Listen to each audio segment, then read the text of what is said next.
Un, deux, trois. Bonjour Arte. Bonjour Arte. Moi c'est Zulekha Tahar et je suis la co-autrice et la réalisatrice de la série El Sardine. Et moi je suis Maryam Armeyer, la comédienne et l'actrice principale de la série El Sardine, réalisée par cette jolie femme. C'est-à-dire sardine كاين بارتو صوف عندنا et rien ne l'explique. Oui, Zouzou. دوشي ولا مازال؟ السردين انا نجيك من الجزائر كيفي؟ Alors El Sardine, c'est l'odyssée de Zouzou, trentenaire, célibataire, dans une Algérie où les sardines ont mystérieusement disparu. Et à 6 jours du mariage de sa petite sœur, on suit les 6 derniers jours de Zouzou, qui s'apprête à quitter pour la première fois son village pour mener une expédition tout autour de la Méditerranée jusqu'en Afrique du Sud pour comprendre l'évolution des sardines. En fait, c'est très inspiré de ma dernière semaine en Algérie. Moi, j'étais ingénieure en mécanique et en 2018, j'étais en 3e année de thèse et j'annonce à ma famille que je vais tout arrêter pour me consacrer à ma passion pour la poésie et le cinéma.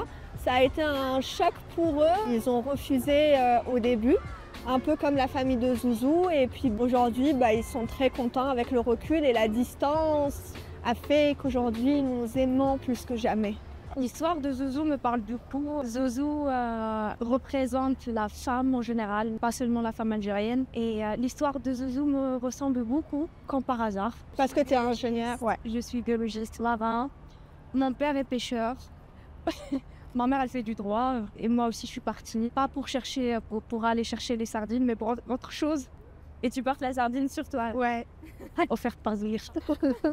Je pense que c'est surtout une métaphore parce que la sardine, c'est le seul animal qui migre sans raison de reproduction ou d'alimentation. Les sardines quittent les eaux méditerranéennes pour aller en Afrique du Sud parce qu'elles ont envie.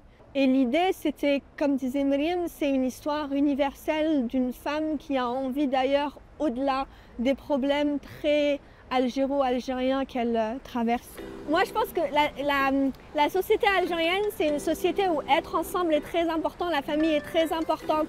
Le collectif sauve la société, mais détruit l'intimité de chacun. Enfin, en tout cas, peut détruire l'intimité de chacun. Et je pense qu'on le voit dans la série où les personnages sont beaucoup les uns sur les autres. Et au final, oui, dans le salon de coiffure, par exemple, les femmes sont serrées un peu comme des sardines dans une boîte. Il y avait une volonté aussi de parler d'écologie parce que c'est un indicateur du changement climatique. Moi, mon père est navigateur, le père de Myriam est pêcheur. Donc c'était un clin d'œil à plein de trucs, ouais. كيفاش؟ On va avoir plus de moyens, plusieurs labos européens, plus un Algérien, Tana, qui monte une expédition pour mieux comprendre l'évolution des sardines. On va étudier leurs secrets et peut-être même faire des découvertes. Quand j'ai commencé à travailler sur le personnage, j'ai vu une combattante, une militante écologiste, Camille Etienne, la française, la fille de Paul Watson. Plein de gens qui veulent avoir des solutions pour le monde marin. Après, on a travaillé avec Zulekha, on a beaucoup travaillé, on a beaucoup parlé. On a pas mal changé de choses aussi en fonction de tes sensibilités à toi, ton vécu à toi. On a modifié aussi certains dialogues. Le plus difficile, c'était raconter l'histoire de cette femme. Parce que l'histoire de Zouzou, c'est l'histoire de Zulekha. Oui. Donc, je voulais pas tomber dans la limitation. Justement, moi, de mémoire, je pense que c'était ça le plus compliqué. Surtout le cercle familial, sa relation avec sa sœur et surtout sa relation avec sa mère. On avait tout le temps cette peur de tomber dans le cliché, d'en faire trop. Parce que la société algérienne, c'est une société très complexe. Les familles algériennes sont très complexes. C'est des sociétés où il y a de l'amour en même temps qu'il peut y avoir des conflits, en fait. La famille algérienne, pour moi, c'est une famille où on revient tout le temps. Il ne peut pas y avoir de rupture violente ou radicale. À la base, Zouzou devait avoir un autre prénom. Ouais.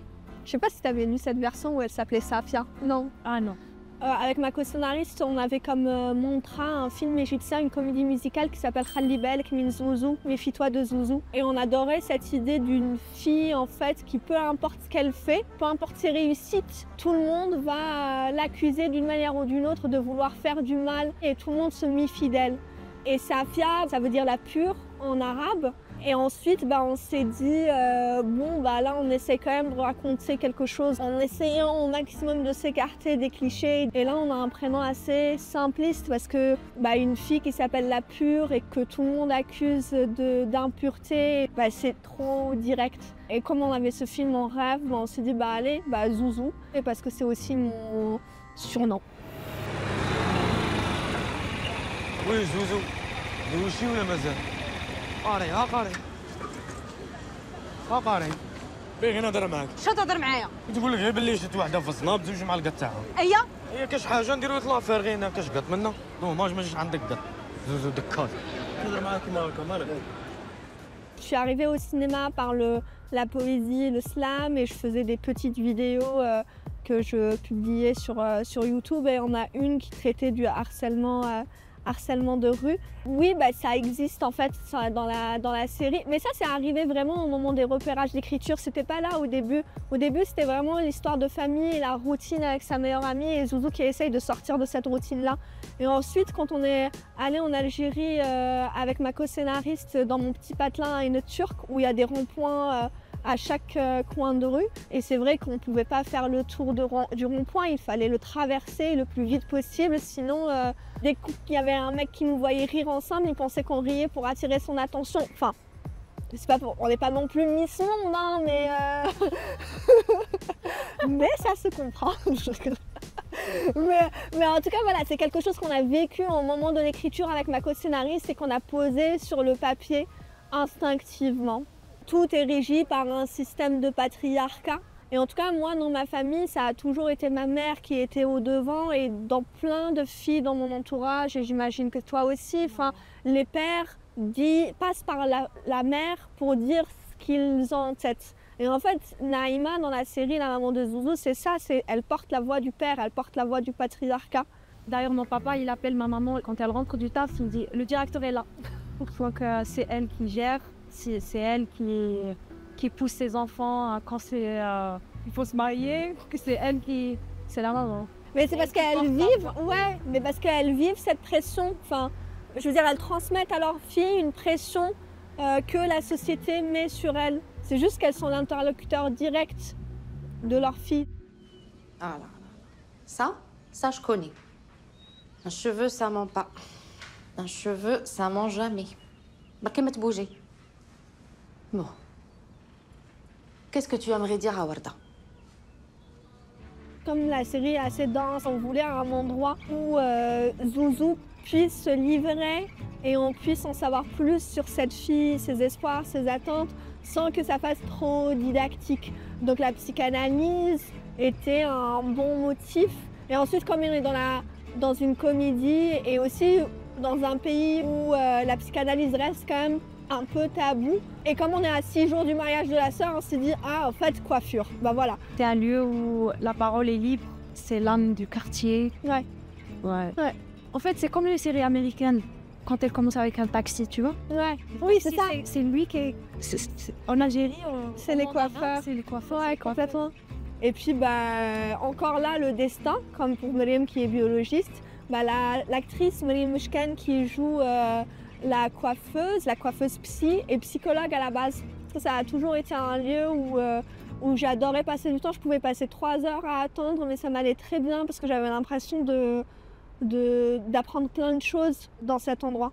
Alors moi, je me rappelle, c'était la dernière fois que j'étais partie chez la coiffeuse. Il y avait une mamie, moi je voulais faire des boucles et elle n'arrêtait pas de me regarder. Après elle m'a dit, ma fille t'es mariée? Je lui ai dit non. Elle m'a dit, mais il faut que tu te lisses les cheveux pour quand te maries, ma fille. Et depuis ce jour-là, d'ailleurs je me lisse les cheveux maintenant. C'est vrai? Ouais. Et le coiffeur qu'on avait sur le plateau, Fares, il disait tout le temps que les cheveux sont chargés de mémoire, en fait. Ouais. En écrivant, je scrollais beaucoup sur Instagram, TikTok, et en fait cette idée de cheveux est venue d'un TikTok que j'avais vu où la nana tenait genre un ciseau et disait ça fait 1 heure qu'il m'a pas répondu, et elle s'apprêtait à couper ses cheveux et là son mec lui répond Et du coup, elle se les coupe pas. Donc, c'est juste plein de trucs comme ça. Alors moi, ma mère, elle joue dans la série, elle joue la couturière parce qu'elle avait envie de voir si c'était sérieux, c'est à quoi ça ressemble en fait un plateau, que c'est un vrai métier. Et elle joue super bien. Oui. Elle se débrouille super bien parce qu'elle est juste elle-même. Ma mère, elle m'a dit qu'on se ressemblait, que t'étais la parfaite Suzo. السيف عليه يفوت غاية اني حاطه فيه دم فؤادي تراهم بابا ماما راجلي كاع حطيناهم في هاد العرس كي حاسبه انايا لو غيف تاعي هذاك الكوستيم لو غيف تاعي نحل سال دو سبور. Les parents, ils ont adoré et on a fait une petite projection à Oran. Ils sont venus, ils ont vraiment adoré, ils étaient touchés parce que je pense que la fin est touchante, c'est une fin de réconciliation et une fin où on sent qu'en fait partir n'est pas trahir et que si elle fait le choix de partir, c'est juste que c'est nécessaire pour son accomplissement personnel et pour son avenir en tant que chercheuse. Je pense que le cœur de la série c'est ça, hein, c'est la peur de la traîtrise. C'est une fille qui a peur en fait de trahir son pays, sa meilleure amie, sa famille. Elle a peur d'être une mauvaise fille et elle le dit dans le salon de coiffure psy de Nadia. Oui. Mais en fait, la trame de Nemo, c'est Elle Sardine. C'est un poisson qui a envie d'ailleurs et qui a peur de faire du mal à son père. Allez, regardez Sardine, on s'en sort aujourd'hui. C'est sur Arte. Elle Sardine.